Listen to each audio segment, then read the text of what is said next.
Yo estoy aquí, me conecté con el iPad.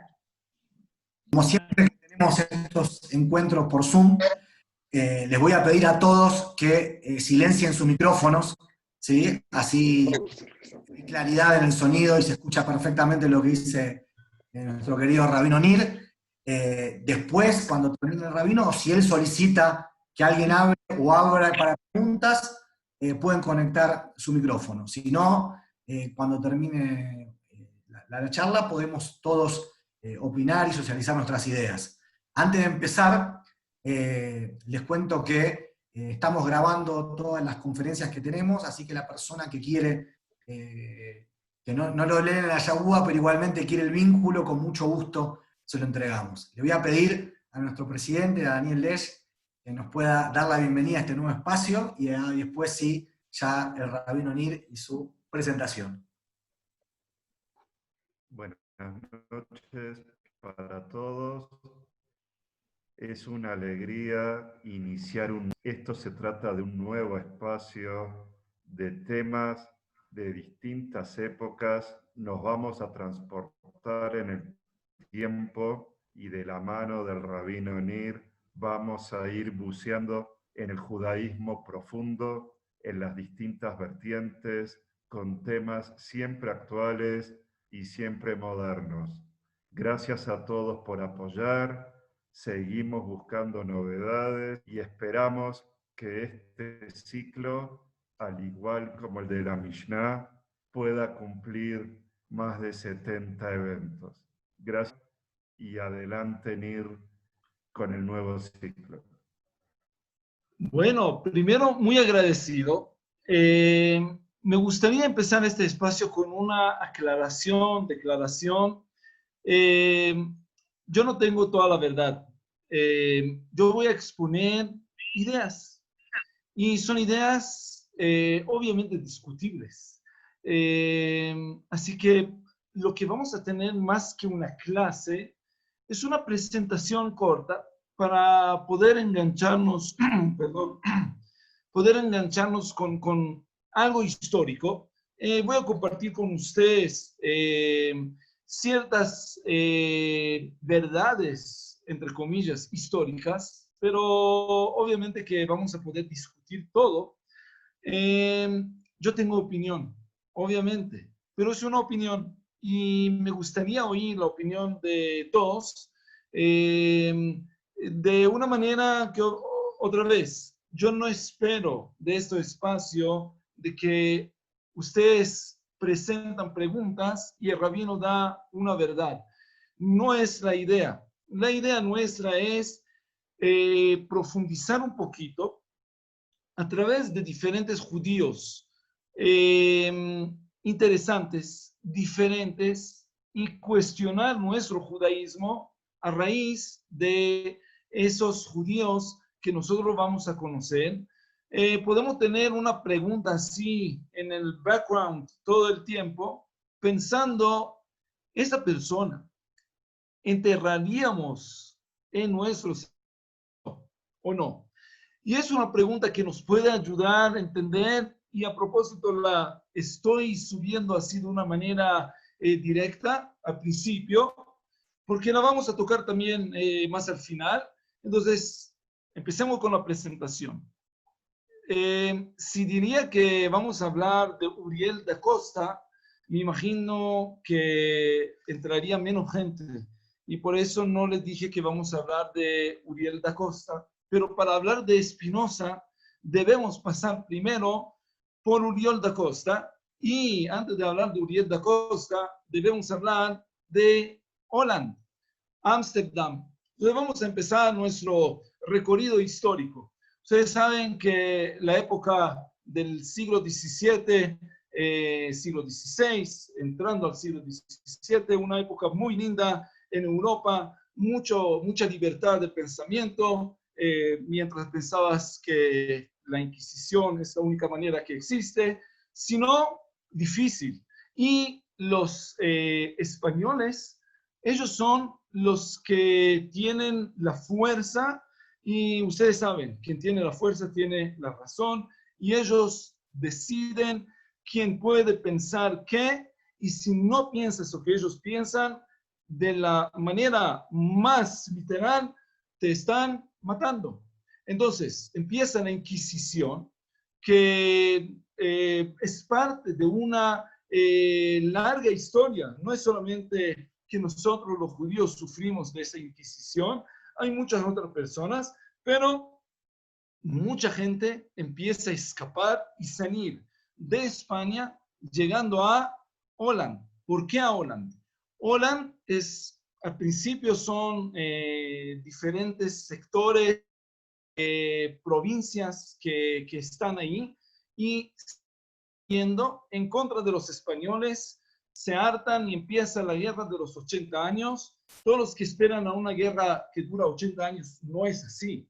Tenían una guerra, luego y luego terminó en una guerra de 9 años que finalizó esa guerra de 80 años, y ahí recibió Holanda independencia. Y es algo magnífico. ¿Por qué es magnífico? Porque Holanda es micro, eran muy poca gente, 1 millón de ciudadanos que lograron arrodillar a al imperio español, portugués, y eso es algo magnífico. ¿Por qué? Porque lo hicieron de una manera que hoy todos estamos aplaudiendo. Ellos eran capitalistas. Era a lo mejor el primer imperio capitalista. Ustedes podían encontrar ejército de una empresa privada. La empresa privada tenía ahí ejército y conquistaba partes del mundo, la empresa de la India, que conquistaba esos sectores. Y ustedes hablan de Holanda y están hablando de un país que llegó, ustedes saben que Nueva York, New York, es Nueva Ámsterdam. O sea, llegaron a ese lugar, llegaron a conquistar Sudáfrica, llegaron a Indonesia, Curazao. Lograron llegar con una naviera fantástica, mucho antes de los ingleses, y eran comerciantes. De alguna manera, para que ustedes entiendan, Voltaire, el francés, dice que si tú le preguntas a un hombre de la bolsa de valores en Francia cuál es su religión, le va a decir que es católico, pero es muy mal comerciante. Y si usted pregunta en Holanda, no le dice nada. El Dios no importa. La moneda. Son buenos comerciantes, cambiaron esa bolsa anticuada que tenían antes y empezaron en términos mucho más modernos. ¿Ok? Estamos en un país donde ellos empezaron a... Bueno, no es para nosotros, suena terrible. Traficaron esclavos, pero parte de esa riqueza era también eso. Traficaron todo, desde especies que generaron muchas riquezas hasta conquistar lugares, y obviamente que si es una actividad comercial, debe tener alguien el beneficio y la ganancia de su riesgo. Mandar una expedición a conquistar es algo caro, costoso, y ellos obviamente que sacaron provecho de estas conquistas. Y además tenían ahí algunas historias de desarrollos tecnológicos que le permitían hacer una potencia. Algo impresionante. Se salieron de la nada, muy pocos, y a través de la economía conquistaron mucha parte del mundo y tenían mucha influencia. ¿Por qué les cuento todo eso y qué tiene que ver con nuestro tema? Tiene todo que ver. ¿Por qué? Porque también eran liberales. Era un lugar donde había democracia y la gente, por ejemplo, alguien quería publicar un libro, no lo podía publicar en España, donde sí, publicar en Holanda. De hecho, es curioso porque muchas de las historias, incluso el libro de Spinoza, salieron con nombres falsos y a veces con tapas falsas. Se podían encontrar ahí cómo criar tulipanes, y eso era un libro de herejías y cosas que uno no lo podía decir, y así hablaron, y así la gente podía hablar, dialogar, expresar sus pensamientos más abierta. Y ahora vamos a hablar no de Spinoza, sino de Uriel da Costa. ¿Por qué vamos a hablar de Uriel da Costa? Primero, porque es un judío muy interesante que dudo si alguien escuchó su nombre. Además, que él influyó mucho, la historia de él influyó mucho en Baruch Spinoza. Y nosotros vamos a tener que entrar y pasar por esa puerta para poder entender el cambio tan grande que hizo Baruch Spinoza en el mundo, no solamente en el mundo judío, en el mundo general. Uriel da Costa nació como muchos de los judíos de Ámsterdam. Ustedes saben, la comunidad de Ámsterdam era la más grande del mundo, una comunidad enorme, otra vez, a raíz de esas persecuciones de los portugueses, de los españoles. Entonces, ellos se escaparon y la comunidad de ahí hablaron portugués. Ellos, su primer lengua, portugués, y ahí estuvieron muchos de los judíos que eran ex cristianos que vivían en Portugal de ese momento. Entonces, Portugal por la ciudad de Porto, y este Uriel de la Costa está llegando y se escapan de Portugal a Ámsterdam. ¿Por qué? Él era un judío radical. De hecho, él nació a un papá comerciante cristiano, tenía un alto rango, era una persona muy respetada y tenía una casa bonita. Y este Uriel empezó a estudiar, él nació católico, él no sabía nada de nada. Entonces, él empieza a estudiar las escrituras y cuanto más investiga, no se convence y encuentra todas las contradicciones que está dando la religión católica. Los cristianos ahí están hablando de temas que están... Y él está dando cuenta y dice, no señores, hay que hacer lo que muchos hacen, hay que regresar a los orígenes. Y empieza a estudiar la Biblia. Por su desgracia o no, él descubre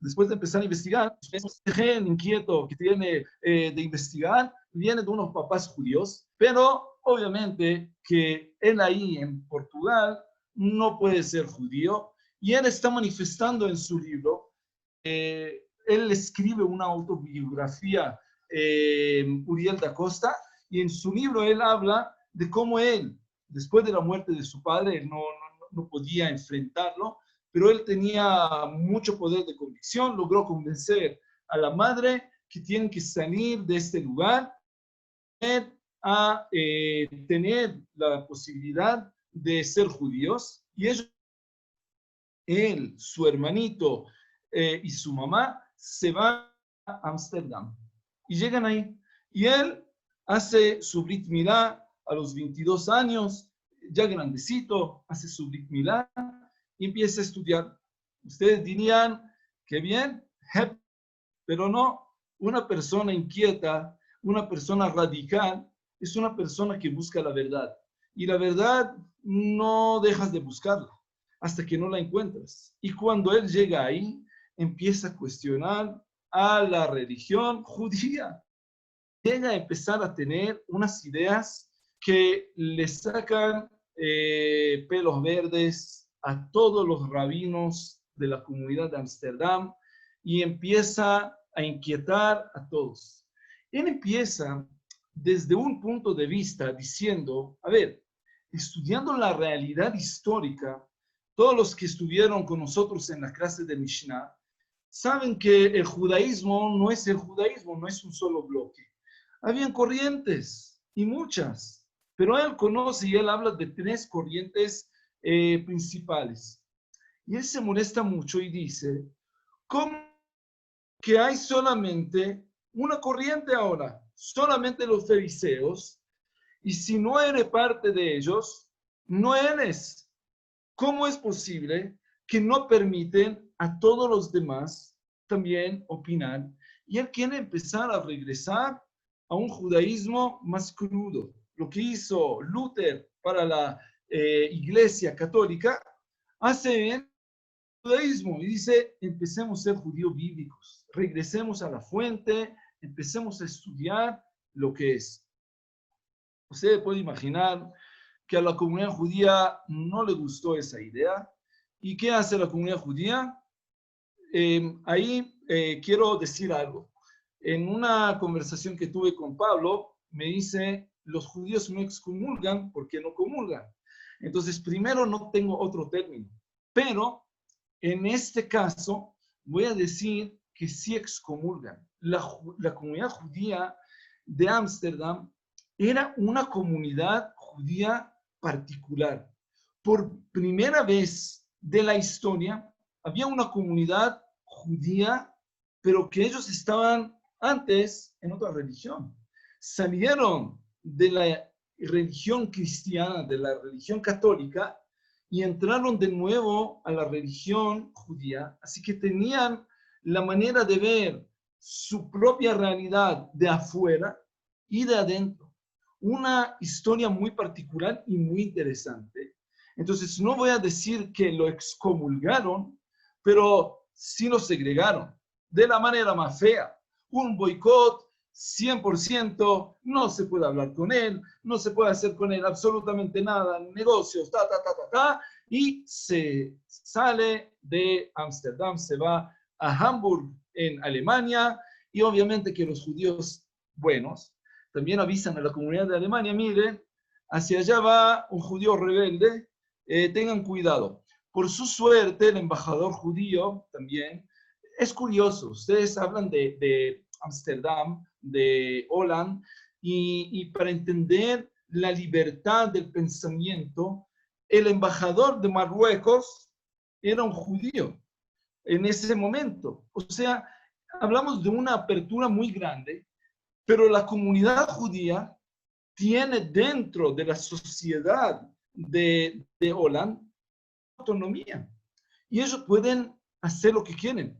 Y pueden tomar presos y pueden tomar medidas muy extremas como están haciendo acá en este caso. Entonces, ellos arrestaron primero a ese Uriel da Costa, lo excomulgan, boicotean, segregan de la comunidad, lo sacan de ahí, llega ahí a Hamburg, él está en Hamburg, está viviendo una soledad. Y es una persona que piensa mucho. Ahora, ¿por qué lo excomulgan? ¿Por qué lo sacan de ahí? Porque él osa a tener un libro que, si ustedes quieren leerlo, lamentablemente no lo van a poder hacer. No porque no saben el idioma, escribieron en latín, era un idioma importante para los judíos también, que pensaron, ustedes van a ver que Spinoza también aprende, pero no lo van a poder leer por motivos muy obvios. Quemaron su libro. Judíos también queman libros. ¿Por qué? Porque lo que él escribe es enervante. Él está diciendo y hace ahí una comparación entre la realidad farisea, o sea, la religión judía actual, con la verdad de lo que está escrito en la Biblia. Le voy a dar una pista, no es lo mismo. Hagan como si fueran sorprendidos, pero no es lo mismo. Todas las interpretaciones que están tomando ahí son interpretaciones que traen los sabios, y ahí está Uriel da Costa diciendo, ¿cómo? ¿De dónde sacan eso? Y es un libro que manifiesta o pone en evidencia a esa manera de pensar. Y si tú estás pensando y diciendo herejías, tu lugar no es con nosotros. En ese momento llegaría una música ambiental, a lo mejor para las siguientes clases vamos a poner una música que nos deje entrar a la época, pero ahora está en Hamburg, ya, no puede más. 9 años después, él cree que ya la comunidad se le va a olvidar. Él trata de hacer las paces. Él escribe, para que entiendan cómo habla él de esa comunidad, él dice: quiero vivir como mono entre los monos. O sea, lo ve como monos. Él dice: entiendo, pero necesito de esa sociedad. No quiero el aislamiento social, es lo peor que puede tener uno, y por eso él dice: quiero regresar, incluso si tengo que admitir que no está bien. Pero no una persona que dice la verdad puede de verdad no decir lo que piensa. Puede morder la lengua 1 minuto, 2 minutos, pero en algún momento se le escapa. Y otra vez él está diciendo lo que está diciendo, y ahora la comunidad está tomando unas medidas que son medidas de humillación total. Él recibe latigazos. No sé si ustedes saben, en el judaísmo antiguo por lo menos había un castigo de dar 39 latigazos simbólicos, pero es humillante. Más, toda la comunidad está pasando, o sea, usted puede, lo pisotean literalmente, todos pasan encima de él. Y él escribe con mucha rabia una historia que es su propia historia, y es algo que no hacen judíos normalmente. Y él lo escribe en latín porque no le está dirigiendo a nuestra gente. Él lo dirige para afuera. Y eso de verdad también se queda porque lo está dando, encomendando con personas que lo van a transmitir. Y él ahí habla de la vida humana y tiene mucha bronca. Y escribe ahí todas las injusticias, y es un libro súper interesante que él termina este libro de una manera diciendo que un gobierno tiene la obligación de proteger a su gente. Que si no hay libertad de expresión, si uno no puede pensar lo que quiere, ¿para qué sirve todo eso? Y él como que nos está dirigiendo a nosotros, los que vamos a oír sus palabras más de 350 años después, 400 años ya. Él nos está y hablando y nos dice: ustedes van a juzgar, ustedes los humanos, los hombres, si es que son hombres. O sea, está cuestionando la gente y dice: ustedes van a juzgar quién tenía razón. Y cuando él termina su historia y termina su cuestión tan grande, toma una pistola, que es un arma militar, cristiano. ¿Qué tiene judío con pistola? Y se suicida encima de su propia obra, y así termina su vida. Chévere. Ahora podemos hablar de Spinoza. Spinoza conoce la historia. Por lo visto eran parientes. ¿Por qué sabemos eso? Porque hay un archivo que la Inquisición española, aunque no estaba dentro de Ámsterdam, pero obviamente que tenía dentro de la comunidad de Ámsterdam un agente que chismoseaba, contaba, y así podemos tener mucha de la información que nosotros tenemos acerca de la vida de Spinoza, de este Uriol da Costa, y ellos nos cuentan que los padres tenían una relación comercial, y hace unos 20 años, cuando investigaron y lograron tener esa información, empezaron a ver que también tenían una relación, por lo visto, no sabemos, pero también de sangre. Y Spinoza lo conoce. Spinoza es un chico judío, 100%, y estudia en la yeshiva. Él estudia ahí bien religioso, y a los 19 años, ¿cómo sabemos? Porque hay un archivo independiente, y la gente está diciendo a la Inquisición en España que hay un alboroto dentro de la comunidad judía. ¿Por qué? Porque hay ahí un judío que inquieta a todos, que empieza a desafiar y hace ciertas preguntas que no se hacen. Ahora ustedes dirían que la Inquisición a lo mejor le molestaría, pero no, cuando es un rebelde que está ahora ahí, todavía no le molesta. En algún momento también le va a molestar a ellos, pero todavía no le molestó tanto. Pero Spinoza tiene 19 años, empieza a hablar con otros dos amigos y tienen unas charlas ahí. Ustedes saben, los que estuvieron en Holland conocen las canaletas que tienen ahí, y ellos caminan ahí en esas canaletas largas y hablan a viva voz, discuten y empiezan a cuestionar. ¿Acaso toda la Torá no es un invento de Moisés? ¿Acaso el primer hombre, porque salió justo un libro que decía que el primer hombre, o sea, Adán, es el primer judío, pero habían muchos judíos antes, y ese libro, obviamente, que inquietó a toda la sociedad, pero Spinoza empieza a preguntar y decir, ¿acaso es cierto que el primer hombre no es el primer hombre? Que había más gente. Ustedes saben, dijimos que en ese momento Holland es una potencia, tiene una marina fuertísima y los marineros van y vienen del este lejano, están ahí en la China y regresan y cuentan cosas que también le derrumban todas las verdades que él conoce. Nosotros sabemos de que el calendario nuestro tiene menos de 6.000 años, 5.770, pero en este momento 5.300 y cachito. Pero los chinos, así cuentan los marineros en Pekín, toman una estanca y ponen por cada año.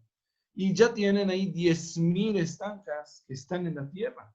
Así que nosotros tenemos la mitad del calendario de los chinos. Y eso es algo que empieza a ponerle unas semillas que empiezan a crecer. Es una mente brillante, libre. Él estudia y tiene, obviamente, él estudia en latín también, porque él quiere estudiar. De hecho, cuando lo excomulgan, él ni siquiera está ahí. Él está en la universidad. No sé si ustedes saben, pero Holland tenía diferente, nosotros estamos muy acostumbrados de que Holland es naranja, pero es naranja ¿por qué? Porque el primer príncipe de los holandeses, él pertenecía a una casa que se llama la casa Orange, o sea, la casa naranja. Y este William, que le llamaron William el Calladito, porque él era muy brillante, no hablaba mucho, entendió todo lo que sucede y tenía una manera increíble de manejar las cosas y lo valoraban mucho. De hecho, cuando llegó a esa ciudad, él le dice, después de sufrir mucho por los ataques de los españoles, pregunta qué es lo que ustedes quieren, y ellos quieren una cátedra, una universidad, y él le construye esa universidad. A este Willem Calladito lo matan luego al final, lo asesinan, pero no importa, la casa Orange, la casa naranja, se queda ahí. No sé si ustedes sabían que la zanahoria la hicieron de ese color, o sea, la zanahoria no necesariamente debe ser naranja. Nosotros la conocemos naranja porque era un homenaje que hicieron a la casa Orange, pero era de diferentes colores, hasta que llegaron a tener ese color tan interesante, homenajeando a esa casa. Pero llegando a la historia nuestra, Spinoza está estudiando en latín, está tratando con una persona que también va a dejar una influencia muy grande en su vida, y él estudia con un jesuita.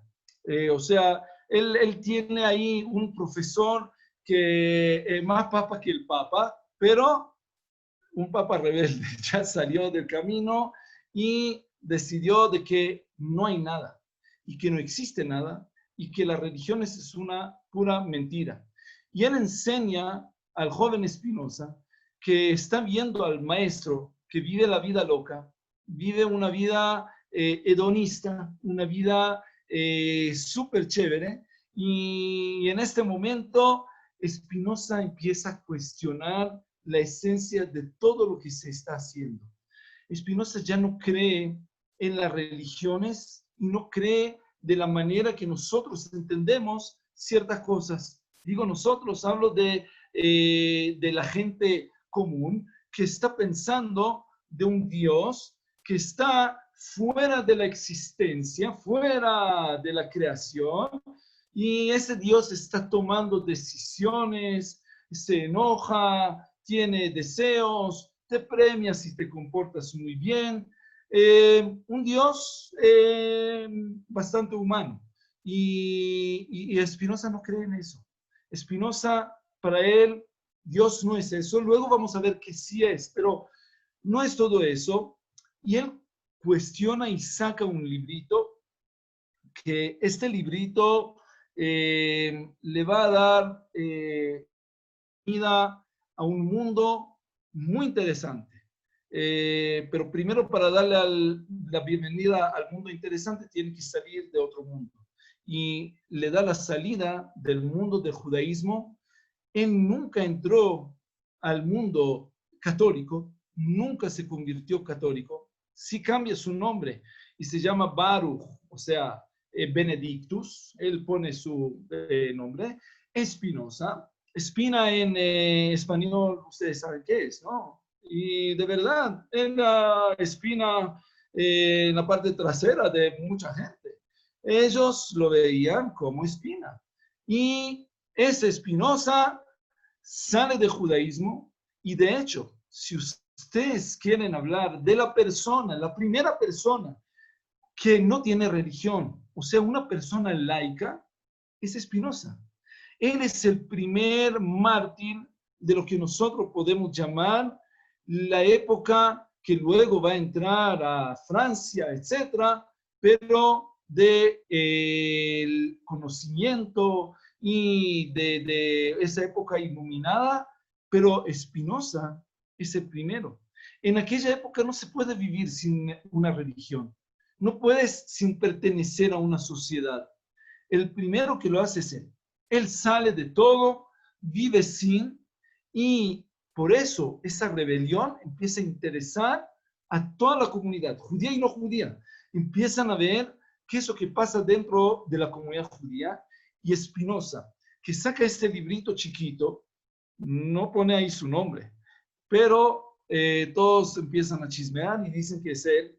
Ahora, para que entiendan, este librito se vendió edición tras edición. Tenían que editarlo, se vendió tanto que hicieron 5 ediciones para poder cumplir. Estamos hablando de otra época.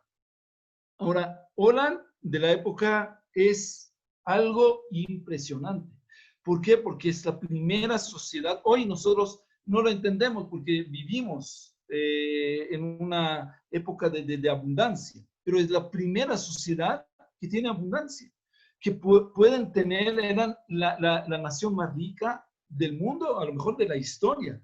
Tenían más de lo que necesitaban, tenían mucha riqueza, y en eso vive Spinoza, en esa época, y tienen tiempo para poder dedicar al pensamiento. Ellos pueden pensar bien. ¿Por qué? Porque no hay una religión. La religión protestante no es tan fuerte ahí. O sea, quien tiene ahí la fuerza es quien tiene la plata. Incluso los títulos no eran tan importantes. Si tú tenías un título, lo podías vender, hacer plata, pero no era tan importante como tener el conocimiento. Algo muy parecido a lo que nosotros creemos que hoy es la época moderna, y eso lo viven en el siglo XVII. Obviamente que esa realidad para Spinoza le está enseñando, y él sale con algunas barbaridades. La primera barbaridad, él dice que los anticuados, las generaciones de antes, eran primitivos. ¿De qué se emocionan ustedes tanto? ¿De los griegos, de los romanos? Primitivos. ¿Qué gloria hay ahí? Nada. Ellos pueden opinar de nuestra moderna, del siglo XVII. Ellos no saben en relación a lo que nosotros hoy estamos. Así que podemos hablar de una decadencia. Entonces, si ustedes me están abriendo un libro de textos, que es un libro de textos que habla a un pueblo en cierta época, que tiene ideas que son una recopilación de diferentes pensadores, algunos de cierto nivel social y algunos de otro nivel social. ¿Cómo me puede hablar eso a mí? ¿Qué tiene que ver? Luego, otra bomba. No hay profecías. Todas las profecías, nada, no existe ese. Y luego llega algo peor todavía, la existencia de los milagros. Si Spinoza cree, me van a perdonar, yo voy a empezar a terminar para que tengamos conversatorio, porque por ahora estoy hablando solo. Pero voy a permitirme unos 10 minutos más y ya. Spinoza ve el Dios como la naturaleza, o sea, panteísta, pero tiene una filosofía tan impresionante y tan difícil de entender que ni vamos a tratar ahora de entenderla, pero al fin y al cabo, él dice, Dios es la naturaleza, es todo, es todas esas opciones que abarcan a este mundo. O sea, sí hay Dios, pero si ustedes escuchan en su texto, es un Dios que no tiene opción. Es un Dios que no puede cambiar nada. Es un Dios totalmente diferente a la percepción nuestra de Dios. No puede ser que haya un milagro porque Dios va a tener que cambiar la naturaleza y la naturaleza no se cambia. La naturaleza no tiene por qué cambiarse a sí misma, menos para una persona. O sea, él mira a un Josué y cuando Josué dice al sol que detenga allá y en la luna, etc., él mira con unos ojos así diciendo, bueno, eso es lo que tú pensaste, pero nosotros ya estamos en nuestro siglo donde sabemos que nosotros no estamos en el centro y que el sol no nos está rodeando. El hecho de que tú crees que el sol se detiene no es una realidad. El sol es algo mucho más grande y es una idea que tú tienes dentro de tu cabeza que lo acerca. Pero no es así. Bueno, ya entré en demasiada filosofía y ya nos salimos de las historias y son más interesantes las historias. Pero fue rebelde, hereje, una persona que da unas cosas que son barbaridades. ¿Cómo puede decir eso? Pero lo peor lo guardé para el final. Él habló de que todo ese cuento de los espíritus que se van allá, que se quedan acá, no existe. No hay mundo venidero y toda esa vaina que dicen los religiosos, no existe. Y cuando los rabinos, ahora, él habló, entiendan que si no hay eso, ¿qué fuerza tiene el rabino? Si yo no te puedo amenazar de que si tú no donas hoy, no vas a tener en tu cuenta bancaria venidera unos... ¿Qué es eso que te estoy entonces ofreciendo? Y si no te puedo amenazar que si te comportas mal hoy, te vas a pagar, si no en este mundo, en el otro mundo, ¿qué tengo en mi, qué herramienta tengo para poder ayudarte a entender de que yo soy la autoridad? Pierde toda la fuerza la religión. Es algo gravísimo.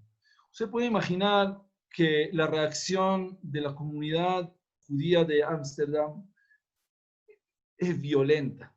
O sea, si ustedes leen, yo leí la carta de la excomulgación, o luego Pablo me va a decir qué término voy a usar en vez, pero esa carta es violenta. No hay manera de tener nada con él y él sale. Y ya no está en la comunidad. Miren, él es noble. Él entiende su realidad y es el primero que también vive de acuerdo a su filosofía. Por eso inspiró muchos cuando empiezan a pensar en la creación de un Estado de Israel, todos van a Spinoza. Él era también un sionista, luego vamos a hablar de eso. Pero Spinoza él vive de acuerdo a lo que él dice y él entiende que su hermana va a sufrir su herejía, entonces se desconecta por completo, detalla todo lo que él no va a heredar del padre y no va a tener absolutamente nada, tampoco quiere hacerle daño a los sobrinitos que tiene y por eso es muy loable la manera que él vive. O sea, Spinoza vive de su trabajo. Él, no sé si ustedes sabían, pero él trabaja con lentes, él hace ciertas ópticas y esa fibra del vidrio también agrava su situación y al final se muere de eso, pero bueno, antes de dejarnos su mejor libro, la mejor creación de él, pero en su vida él publica un solo libro, ese librito chiquito, pero luego vamos a tener Ética, que es un libro que hasta el día de hoy se estudia, es una filosofía, hay mucha gente que sigue esa corriente de Spinoza, y es un libro que se publica solamente post-mortem, y nosotros vamos a tener, a lo mejor, si preguntan luego vamos a poder desarrollar una de las ideas. Entiendo que no se puede abarcar todo en tan poco tiempo. Spinoza sale de la comunidad, pero el mundo empieza a venir a Spinoza. Él tiene un nombre. Le voy a contar una anécdota. Me perdonan ya, no, bueno, ya dije 10 minutos, olvídense. Tengo otros 10 minutos. Hay una anécdota que es muy simpática. Había una guerra entre Francia y Holanda y tuvieron una tregua filosófica. ¿Se puede imaginar eso? Los franceses le mandan a los holandeses, si hay chances de que ellos saben que vive con ellos un tal Spinoza, un filósofo tan importante y famoso, y los comandantes, los oficiales franceses, quieren oír a Spinoza. Entonces, sale la carta y los holandeses, orgullosos de que tienen una persona tan importante, ilustre entre ellos, dicen que sí. Y entra un carruaje y, con 4 caballos y lo lleva a Spinoza, cruza las líneas, está ahí detrás de la frontera y hablan filosofía y ahí le ofrecen y le dicen, Luis el XIV, si tú le dedicas el siguiente libro, vas a tener mucho geld, te vamos a dar mucha plata. Y pueden imaginarse ustedes la reacción de Spinoza. Sí, no, la verdad es que no. No acepta, porque él sabe. En el momento que un rey te patrocina, también quiere tener ciertas ideas. Un año después, en Alemania le ofrecen una cátedra, solamente para él. Y le dice que tiene libertad artística. Puede ser hereje, puede ser lo que quiera, pero solamente no ofender a la religión. O sea, piensa, pero solamente no ofendas a los demás. Y él dijo, muchas gracias.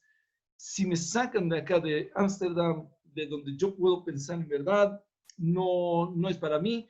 Y él sigue fiel a su verdad. Nunca se inclina, sigue en lo que él piensa y es algo muy admirable. Entonces, tenemos un filósofo tan conocido, tan grande, que todos están ahí consultando con él. No sé si ustedes escucharon el nombre Leibniz. Leibniz, también un filósofo, matemático. De hecho, cuando estaba investigando, es el 8º hombre más inteligente de la historia. Leibniz quiere ir a hablar con Spinoza. Los ingleses, que tienen la cátedra más importantes, más grandes, hablan de Spinoza. Toda Europa, todo el mundo conoce a Spinoza. Le dan, solamente para que tengan una prueba, el presidente de Holanda le dio una pensión a Spinoza. ¿Por qué? Porque era una persona bien importante, pero obviamente que los cristianos, ahora ellos, no dejaban publicar el libro y por eso lo tenía que hacer post-mortem. La filosofía de Spinoza es una filosofía que nos acompaña hasta el día de hoy. Y él termina, y con eso voy a terminar, aunque hay mucho más para hablar, pero para dejar tiempo para oír más ideas fuera de la mía. Spinoza es una inspiración para muchos de los pensadores. Si ustedes van a leer el diario de Herzl, ahora sí se puede porque ya se murió. En vida no se puede, es la privacidad de uno, pero cuando se muere ya sí. Entonces, lean el diario de Herzl y Herzl dice que él es espinosista.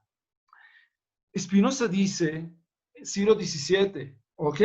No hay manera de pensar en estado. Siglo XVII dice, los judíos pueden regresar a su tierra si los rabinos van a dejar su manera de abarcar y de sus formas y de sus enseñanzas. Eso lo dice el siglo XVII y obviamente que cuando quieren los sionistas nuevos inspirarse con alguien, él es la persona, pero más que él es Ben Gurión. No sé si ustedes saben, pero Spinoza estaba excomulgado, segregado, alejado de la comunidad y nunca se desalejó. Empezamos con una pregunta y como ya estoy terminando, no es el remate, pero es casi. ¿Dónde está enterrado Spinoza? En un cementerio protestante, no en un cementerio judío. Y es algo que es una desgracia para nosotros, eso ya es una opinión privada, que el Estado de Israel no logró rescatar a Spinoza, el más grande de los filósofos judíos de la historia, no está por lo menos reposando en Israel. No tiene ninguna cátedra que conlleva su nombre, pero peor que eso, todavía está excomulgando. O sea, Ben Gurión dice que ya llegó el momento de acabar con esa desgracia. En el año, con eso termino, en el año 2012, un judío de la comunidad de Ámsterdam empezó a molestar a la directiva y le dijo que ya hay que terminar con eso y tener por lo menos una manera de terminar con esa historia y esa mancha histórica, borrarla. La comunidad discutió, consultaron con profesionales y decidieron, a ver qué, decidieron, bueno, todo me hace con la cabeza que no sé de dónde sacaron ustedes esa información, pero es cierta. El rabino dijo que no se puede. Sigue siendo, a lo mejor algún día me toca a mí ser rabino de la comunidad de Ámsterdam y ahí van a escuchar que ya se acabó esa mancha histórica, según mi opinión. ¿Y por qué? Porque él nos está dando una de las herramientas más importantes para poder estudiar. Bueno, ya quiero terminar porque de verdad estoy con muchas palabras y me gustaría oír a ustedes. A lo mejor si me preguntan algo puedo complementar, pero quiero terminar con una observación. Me parece que a su desgracia de Spinoza, si él hubiera nacido en otro siglo, y no en el siglo XVII, sino en la época de la Biblia, considero que lo hubieran puesto en uno de los libros como uno de los profetas que no creía en esas profecías. Entonces, esa manera, esa amplitud de un judío muy diferente, bueno, estudiamos de judíos muy diferentes, que nos abrieron una puerta para conocer diferentes judíos y todo lo que nosotros podemos decir de gente laica. El padre, el primer mártir de los laicos es Spinoza. Termino. Lo que vamos a hacer en este espacio es básicamente cuestionar. Y si no podemos preguntar de una manera libre y tener dudas de una manera libre, no podemos tener absolutamente nada. La fuerza que nosotros podemos tener es solamente si vamos a tener algo que se base sobre una investigación. Termino para dejarles a ustedes hacer comentarios. Me gustaría, antes de que ustedes se levanten la mano o lo que sea, empecemos ya con Avi. Avi Grun, ¿me ayudas? Pensamientos.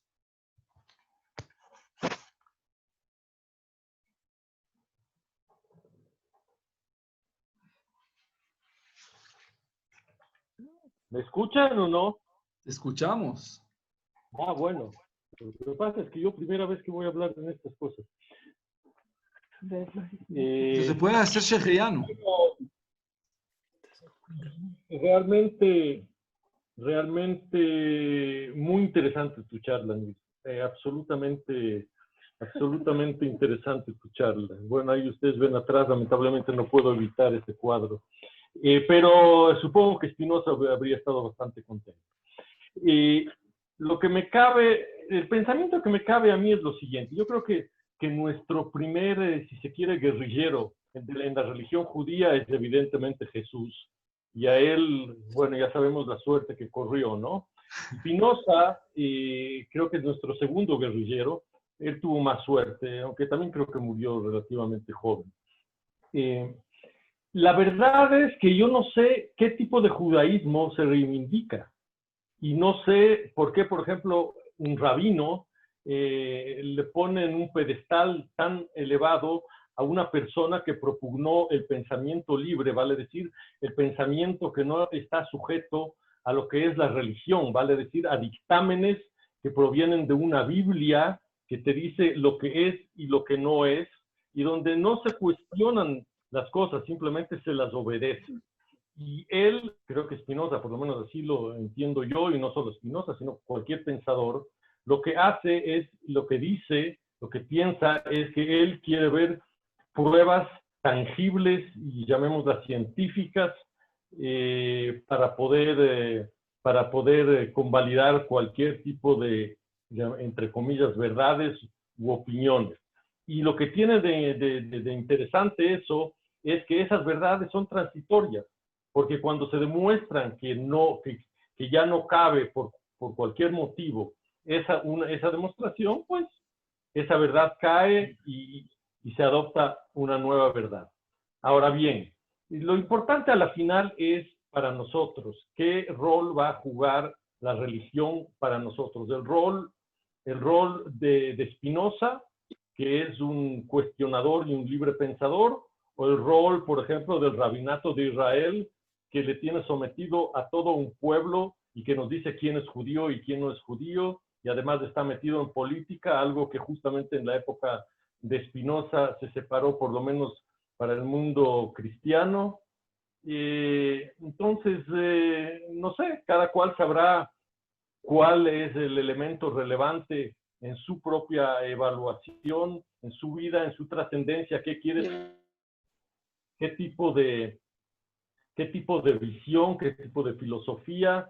Las comunidades asimismo tendrán que elegir su propio camino para tratar de aglutinar a la gente, porque yo creo que si algo se ha demostrado a través de la historia en el judaísmo es que lo importante en realidad es el grupo, por eso hay 10 personas en un templo y la organización es la que le ha dado algún tipo de solvencia y de representatividad frente a la sociedad, a los judíos.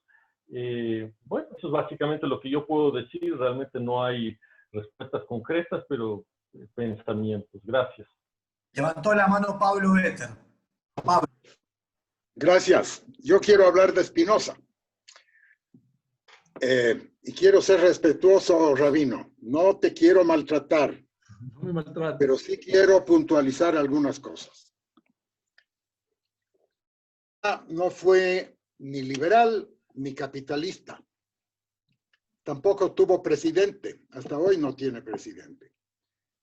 Holanda fue la cuna del Renacimiento. Holanda fue el país o la sociedad en la cual se rompió los mitos de la Edad Media y se estimuló las artes libres, la literatura, el pensamiento. Spinoza era un filósofo racional. El racionalismo de Spinoza es único en la historia de la filosofía. Cuando uno lee un libro de Spinoza, que no es fácil de leer, lo que tiene es un razonamiento lógico in extremis, tremendamente lógico, muy a la par del razonamiento jesuítico, que también es esa disciplina lógica. El tema de Spinoza no tiene mucho que ver ni con la plata, ni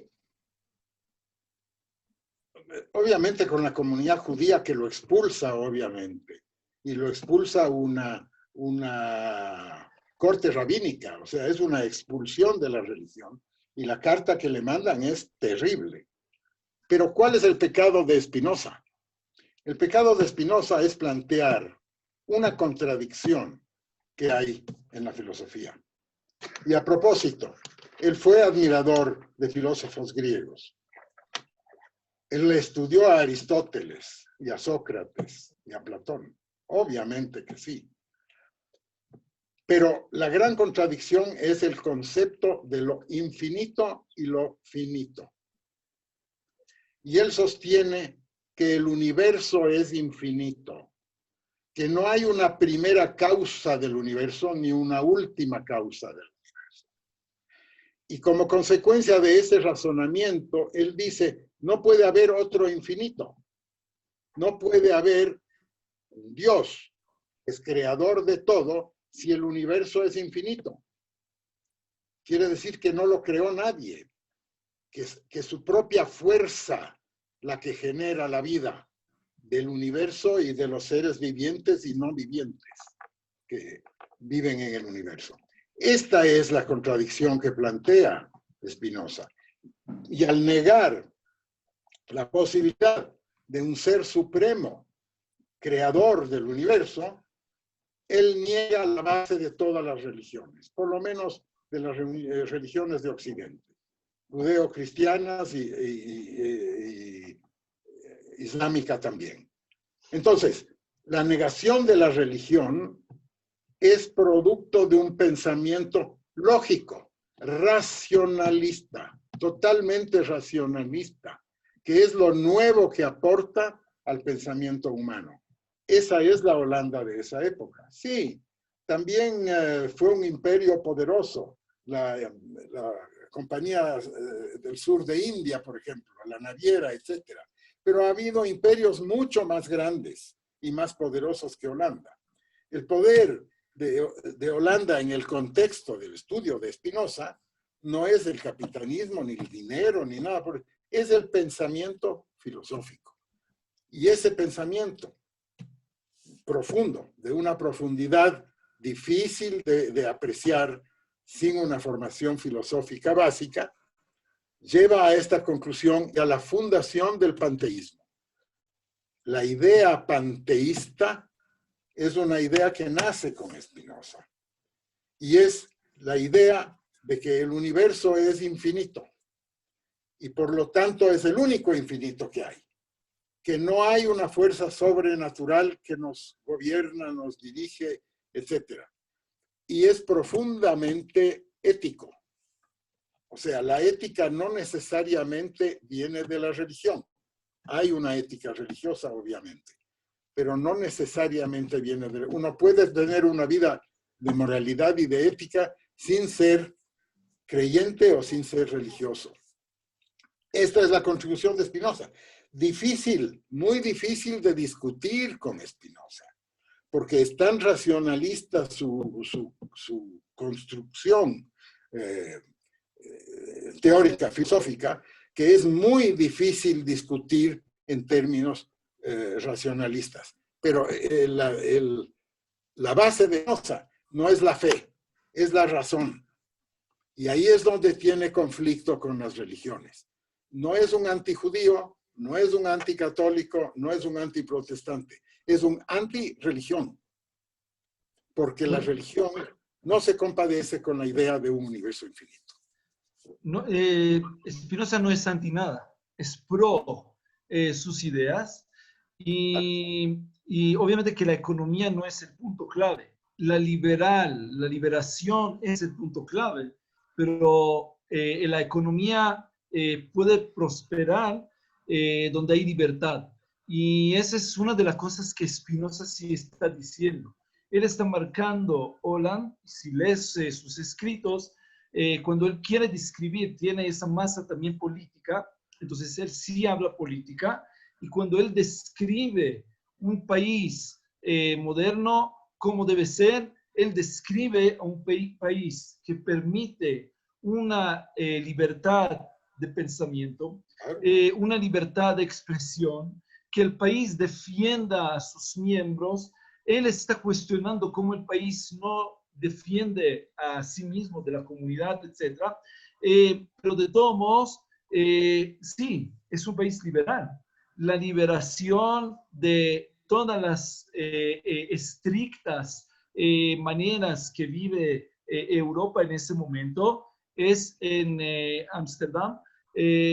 Nunca dije que tienen un rey, lo contrario. No tienen, No, presidente no dijiste. Presidente no. dijiste. El líder, el William, el calladito, es el líder que une a todos. Puedes llamarle presidente, líder, como Es quieras, el pero es el emperador. líder. Es el emperador. El emperador, tomato. Entonces, sí, él empieza ahí, pero sí la libertad de la cuna de ese poder pensar de una manera libre. Y estoy de acuerdo con lo que está diciendo, no tenemos tiempo para entrar a la filosofía, pero él maneja su filosofía como matemática de una manera muy lógica. Si ustedes van a leer, van a ver que hay axiomas que te conllevan, te están obligando a cierto entendimiento muy difícil de comprender. De verdad, yo cuando estoy leyendo me detengo muchas veces para tratar de entender lo que estoy leyendo. Muy difícil de entender, muy interesante, un pensamiento muy interesante. Acerca de lo que dijiste, Avi, primero de Jesús vamos a tener una reunión también. No vamos a abandonar a otro judío tan importante. Así que prepárense en algún momento.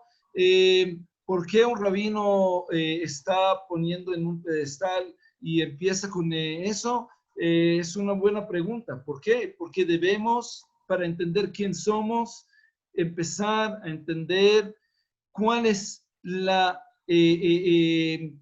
suma de todas nuestras partes para entender y ponernos en algún lugar de la escala. Tú no puedes hacer ningún pensamiento que no tenga una comparación. Cualquier pensamiento que quieres desarrollar en general, eso lo digo como educador, debe ser un pensamiento basado sobre la comparación. Debes comparar algo con algo. Si quieres saber si vas lento o rápido, es solamente si hay alguien al lado tuyo que va más lento o más rápido de ti. Entonces, la comparación es la base y luego hay pensamientos más desarrollados, críticos, etc. Pero nosotros debemos pensar, debemos cuestionar, debemos tener. Y si tenemos miedo de llegar a un resultado que no es el resultado que quisiéramos, quiere decir que no hay libertad de pensamiento y eso es lo peor que podemos tener en general. Quiere decir que somos esclavos de unas doctrinas, de unos dogmas, y eso es la peor esclavitud porque uno puede salir de la cárcel, pero no puede salir de su coco. Entonces, obviamente que debemos cuestionar, pensar, preguntar. No quiero dar ninguna conclusión, no es la idea. La idea es seguir cuestionando, estudiando, pero como estudiamos todo con los ojos abiertos, con los oídos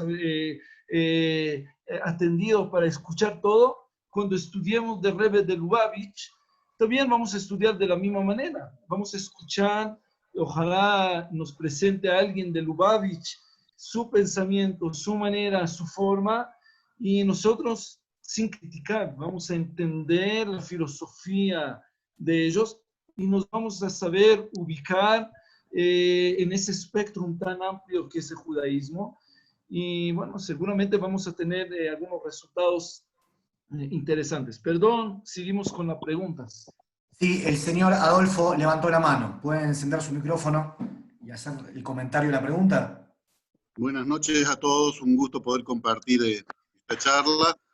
Desde Córdoba, Argentina, saludo a todo Ecuador y a mi yerno al que quiero mucho, y bueno, hace mucho que no lo veo personalmente, pero nos relacionamos de forma constante.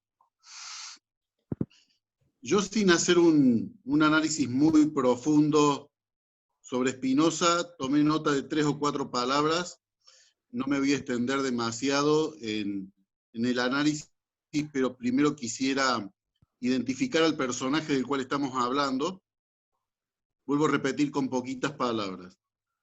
Primero, sin duda, el hombre era un libre pensador. Y como libre pensador, se concibió a sí mismo con la potestad de ser un provocador. ¿Un provocador para qué o por qué? Un provocador que busca la verdad, y cuando se busca la verdad, uno reconoce que uno no es dueño de la verdad, sino que busca respuestas. Cuando uno pregunta, cuando uno provoca, lo que quiere encontrar son respuestas.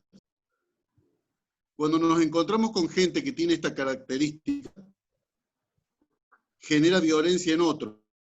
¿Cuáles son esos otros? Yo los llamaría en los otros que son dóciles intelectuales, que no se animan a plantearse preguntas que hasta el momento no ha encontrado para sí mismo o para la humanidad. Los pensadores son incomprendidos y generalmente son condenados también. Y es lo que le pasó a Spinoza. Por otro lado, hay un dicho que he escuchado en muchas oportunidades que dicen que todo hombre tiene un precio. Bueno, creo que a través de su vida Spinoza nos demostró que algunos no tienen precio. Y a través de este pequeño análisis, o estas cuantas palabras que pude anotar en el transcurso de la charla del rabino, solo me queda una pregunta. Han pasado varios siglos, se hizo para sí mismo y para todos nosotros una cantidad de preguntas. Y mi pregunta es, ¿alguien se tomó la molestia de responder por lo menos a algunas de las preguntas que se hizo a sí mismo Spinoza o nos hizo a nosotros, a cada uno de nosotros? Quiero saber si algún grupo de rabinos intentó, por lo menos, yo no lo sé, a lo mejor sí, intentó responder aparte de las preguntas que se hizo Spinoza. Nada más, les agradezco su tiempo. La respuesta es sí, claro. Tanto es así que algunos hasta dicen que todo lo que dice Spinoza dice judaísmo, como siempre. Bueno, era judío. Hay algunos que te van a decir, no, eso es obvio, está escrito que naturaleza en hebreo tiene el mismo valor numérico que Dios. Dios es la naturaleza. Entonces, hay muchos que tratan de dialogar con esa verdad cruda que nos está presentando Spinoza, pero más que nada nos está poniendo un espejo y está desafiando ciertas dogmas que son difíciles de cuestionar, porque si lo piensas bien, todo lo que está escrito, y por eso estudiamos un poquito de Uriel da Costa, todo lo que está escrito de espíritus y mundo venidero, ¿de dónde viene? ¿Qué es sino una vívida imaginación de personas? ¿De dónde sale todo eso? No está escrito en la Torah. No hay ninguna mención de eso. Y créanme que leo la Torah bastante. No está, no hay allá. Entonces, ¿de dónde sí viene? ¿Y por qué si una persona cuestiona eso, está condenado a la expulsión? Obviamente que nos está inquietando, obviamente que nos está poniendo un espejo que es muy difícil a veces de ver, Pero bueno, no es para poderlo analizar ahora.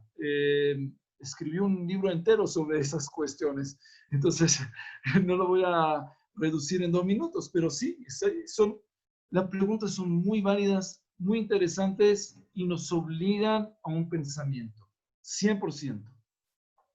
Rabino, una pregunta por escrita. Dice, la hace el señor Sebastián Donoso Bustamante. Dice, en la ley del mar hay una referencia al castigo que usted dice. Se llama la ley de Moisés y consistía en 40 latigazos menos 1, es decir, 39. ¿Sabe usted por qué habrá tenido ese nombre? ¿Qué? ¿La ley del mar? Sí. Ni idea, pero sí es parte de lo que está escrito en la Torá. O sea, en el Pentateuco está escrito eso, que hay que dar 40 y se dice que hay que dar 39 para no dar demasiado y hay que hacerlo con cariño. No sé por qué se llama la ley del mar. Ok. Bueno, mejor que no pregunten más. Se tienen que ir a dormir, señores. La próxima semana vamos a estudiar de otro judío. Vamos a hablar de un científico muy interesante. Cuando digo científico, seguramente ustedes ya dicen Einstein. A propósito, no voy a hablar de Einstein. Voy a buscar otro que es muy interesante también y vamos a conocer a un físico que no sea Einstein y a través de él vamos a tener otra época, otra realidad y otro panorama de quién somos nosotros a través de este panorama tan grande que es judíos y su forma de vivir el judaísmo. No mencioné, pero obviamente que la filosofía está obviamente influenciada, tiene mucha influencia judía. O sea, él lee Ibn Ezra, él lee Maimónides, tiene mucha influencia, él sabe hebreo perfecto. Él es un estudiante en la yeshiva, estudia la gramática en hebreo, así que si él viene acá, puede darnos una charla en hebreo y no tiene ningún problema. O sea, él habla latín, hebreo, portugués, holandés y todos los idiomas que tienen que ver ahí. Entonces, obviamente que el judaísmo sí está jugando ahí una parte. ¿Qué parte en su filosofía tiene que ver con el hecho de que él nació en la cuna judía? Eso es para poderlo discutir, pero que algo tiene, obviamente que sí. Les agradezco mucho por su tiempo. Me gustaría tener seguimiento para ese diálogo con todos los que quieren, sugerencias. Si alguien tiene una idea de una persona que puede dar una de esas charlas y ayudarnos a lo mejor tener un diálogo con él, un profesor de la universidad, bienvenidas las ideas y las sugerencias. Próxima semana seguimos adelante con un personaje nuevo y vamos a tener una oportunidad para cuestionar, desafiar y más que nada conocer a nuestras raíces. Ojalá que después de varias clases vamos a tener también ya series de a lo mejor insights o a lo mejor entendimiento de lo que nosotros queremos para nosotros, pero eso ya en un futuro. Señores, muchas gracias. Buenas noches. Abrimos los micrófonos para que todos puedan despedirse. Han abierto los micrófonos. Podemos saludarnos. Gracias, Rabino. Hasta luego. Chao. Chao. Chao, Rabino, gracias.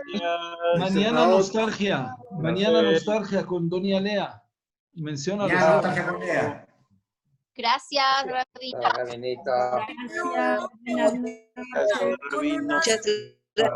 Porque no es un derecho ser enterrado en el cementerio. Hasta mañana. ¿Qué?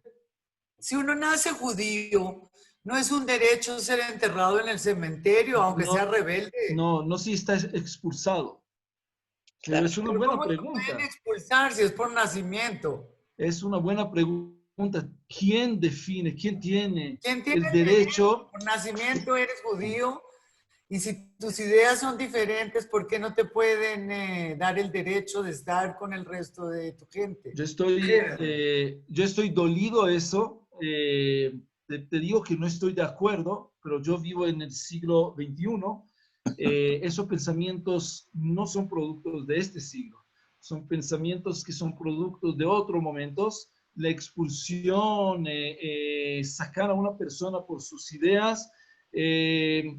Un dato curioso, ¿sabes cuándo nace Spinoza? Justo en el día que empieza el juicio de Galileo Galilei.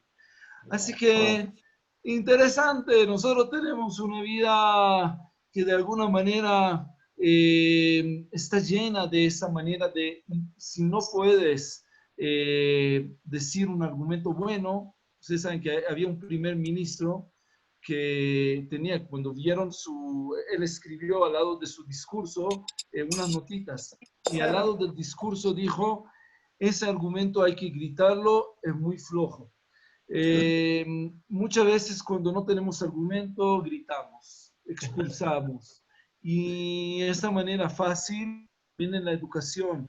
Dar un chirlo es mucho más rápido, da satisfacción inmediata, y no dura nada. Entonces, bueno, es parte de, no estoy de acuerdo si me preguntas, pero es eso que es. Gracias. En la época moderna sí hay ejemplo de expulsión y de no haber permitido enterrar en un cementerio judío, se dio en Perú. En la gran quiebra de los bancos, la comunidad judía de Lima expulsó al dueño del banco, no me acuerdo ahora el nombre, y prohibió enterrarlo en el cementerio judío de Lima. Sí hay un ejemplo moderno. Sí fue enterrado. No lo enterraron, les hizo perder mucho dinero. Por eso lo expulsaron de la comunidad y no lo podían enterrar en el cementerio judío. A menos pagaba toda la pérdida de los judíos que perdieron en el hogar. Bueno. Gracias, Rabino. Excelente. Mañana. Hasta mañana. Gracias, Rabino. Hasta mañana. Muy buenas noches, hasta mañana. Buenas noches.